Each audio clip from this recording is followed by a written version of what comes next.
નમસ્કાર મિત્રો. મિત્રો આજે તમારી સમક્ષ ધનુ રાશિના જાતકો માટે 2025 કેવું જવાનું છે, સંપૂર્ણ માસ પર્યંત દરેક માહિતી તમારી સમક્ષ રાખવા જઈ રહ્યો છું. સાથે મિત્રો 3 ગ્રહનું ખૂબ પ્રાધાન્ય છે. એ 3 ગ્રહની પણ આપણે વિશેષ ચર્ચા કરશું, જેમાં ગુરુ મહારાજની ચર્ચા કરશું કે તમારા માટે ગુરુ કઈ સ્થિતિનું સર્જન કરશે, રાહુ ભગવાન તમારા માટે શું લાવી રહ્યા છે, અને શનિ ભગવાન જેની પનોતી 2.5 વર્ષની પનોતી તમારા માટે આવી રહી છે એ પણ શું આપના માટે લાભકારક છે કે નુકસાનકારક છે, સવિસ્તાર ચર્ચા કરીએ. સૌથી પહેલા ગુરુ ભગવાન અત્યારે તમારા 6થા ભાવમાં નિર્માણ થઈ રહ્યા છે. 6થો ભાવ છે એ શત્રુનો ભાવ છે, 6થો ભાવ છે રોગનો ભાવ છે, 6થો ભાવ છે એ નોકરીનો છે, અને 6થો ભાવ ઋણનો છે. ગુરુ મહારાજ 6થા ભાવની અંદર મધ્યમ ફળ આપે છે. આપને ખાસ કરીને આ જે 15 મે સુધી ખૂબ જ સાવધાની રાખવાનો સમય છે. આપના શત્રુઓ આપને હેરાન કરવાને પૂરા પ્રયત્ન કરશે, પણ આપને ખૂબ જ ધૈર્યપૂર્વક કોઈ પણ કાર્ય કરવું જોઈએ. અત્યારે જે પણ આપ મુસીબતથી ચાલી રહ્યા છો તેમાં કોઈની લાલચમાં આવી અને ઋણ ન લેવું જોઈએ, એટલે એમ કહી શકાય કરજો ન લેવો જોઈએ. સાથે રોગ, આપનું સ્વાસ્થ્ય બાબતમાં આપને ખૂબ કાળજી લેવાનો સમય છે. આપના જીવનમાં જે જૂની બીમારી ચાલતી હોય તો તેની ખૂબ સંભાળ રાખજો, અને એ બીમારી વધી ન જાય એની ખાસ કાળજી લેજો. મિત્રો, આ તો ગુરુ મહારાજ જ્યારે 7મ ભાવમાં આવશે. 7મ ભાવ છે વિવાહનો ભાવ માનવામાં આવે છે, પાર્ટનરશિપનો ભાવ માનવામાં આવે છે, અને સાથે સાથે વિશ્વાસ અને પ્રેમનો ભાવ પણ માનવામાં આવે છે. 7મ ભાવમાં આવવાથી સૌથી પહેલો ફાયદો એ થશે કે આપના લગ્ન યોગ નિર્માણ થશે. સાથે મિત્રો એક ખાસ છે, યોગ નિર્માણ થાય ને ત્યારે પ્રયત્નો વધારે કરવા જોઈએ. પ્રયત્નો કરવાથી એ કાર્ય સફળ થાય છે. આપણે પ્રયત્ન જ ન કરીએ તો ભાગ્ય ઉદિત થતું નથી. એટલે પ્રયત્નો અવશ્ય કરવા જોઈએ, જેનાથી તમારો સારો સમય આવી શકે.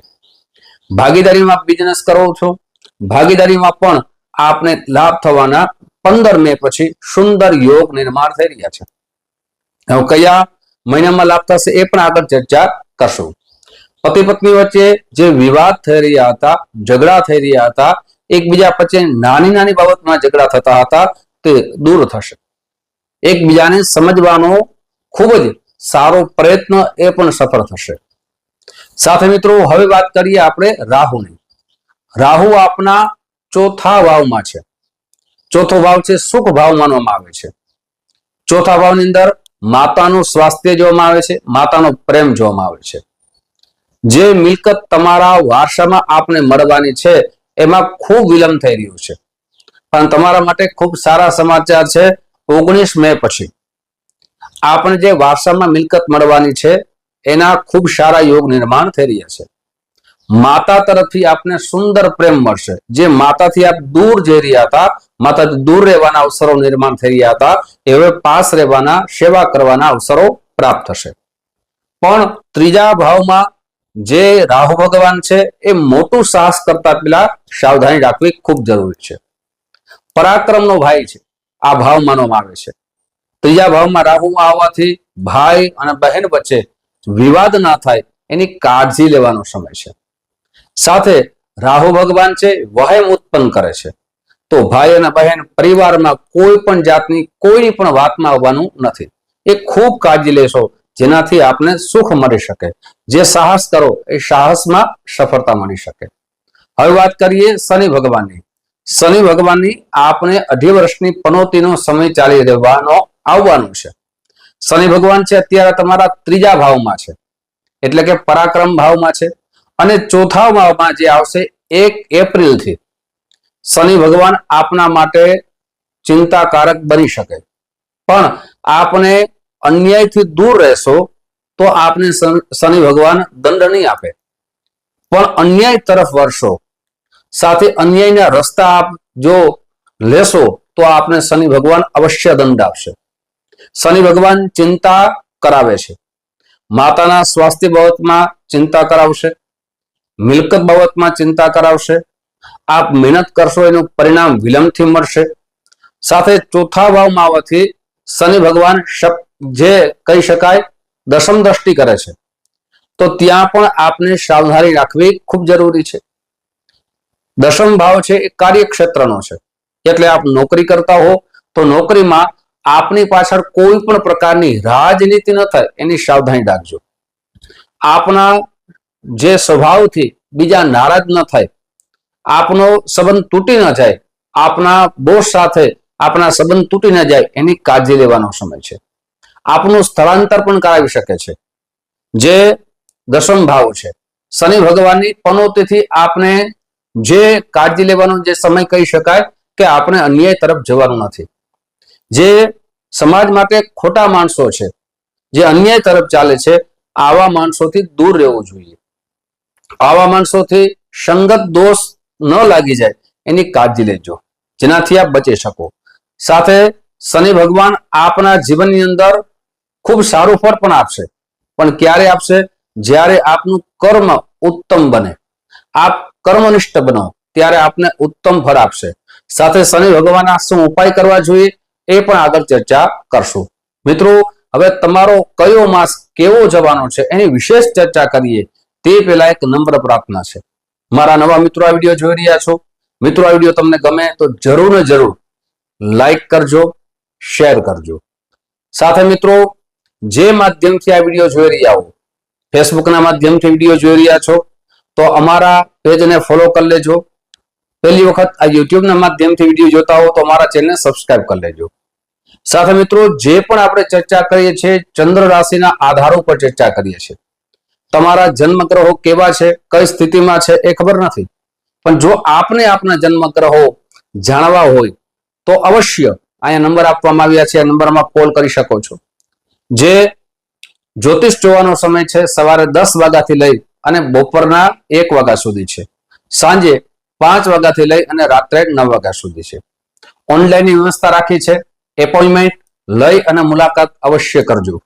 સાથે આપની કુંડળી પ્રમાણે, જો મિત્રો હમણાં જ મેં ચર્ચા કરી કે શનિ આપના ચોથા ભાવમાં આવશે, જો આપના શનિ ભગવાન નીચસ્થ અવસ્થામાં હશે, મૃત અવસ્થામાં હશે, પાપ ગ્રહ સાથે હશે, મહાદશા ચાલતી હશે તો અશુભ ફળની પ્રાપ્તિ અવશ્ય થશે.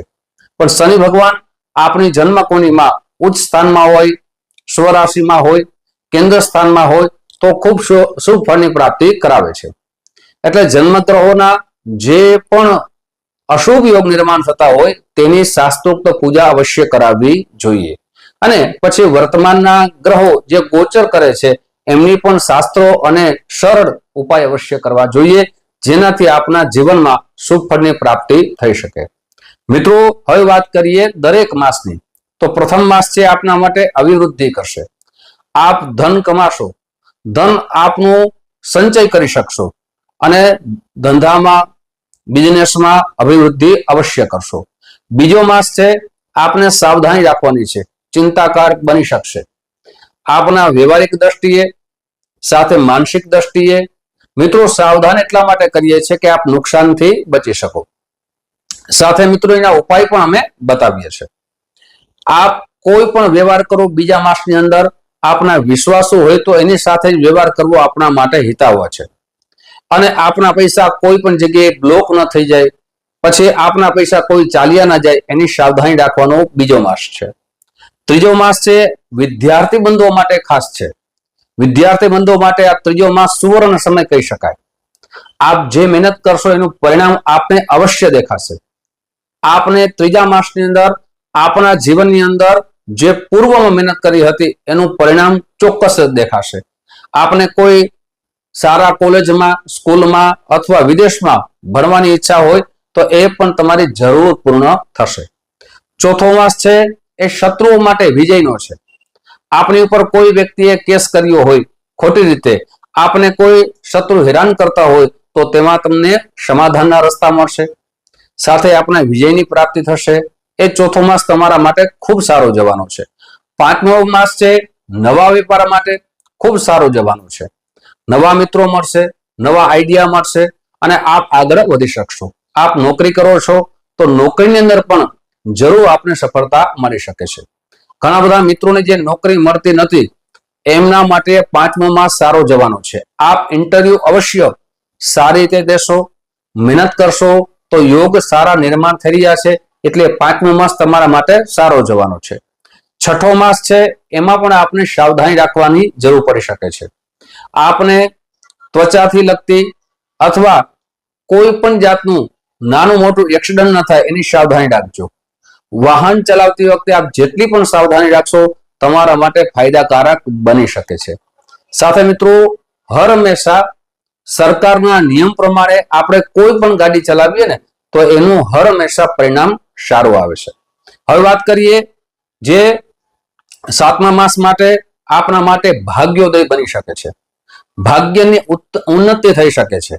આપ જે રાહ જોઈ રહ્યા હતા કે મારું આ કામ થઈ જશે કે નહીં, એ સાતમા માસમાં જરૂર પૂર્ણ થશે. પણ મહેનત તો અવશ્ય આપને જ કરવાની છે. મહેનત કરશો એનું પરિણામ આપને સાતમા માસમાં અવશ્ય દેખાશે. આઠમો માસ છે તે પણ આપના માટે ખૂબ શુભ છે. લગ્નના યોગ નિર્માણ થઈ રહ્યા છે. પણ મિત્રો, લગ્ન યોગ ક્યારે થાય?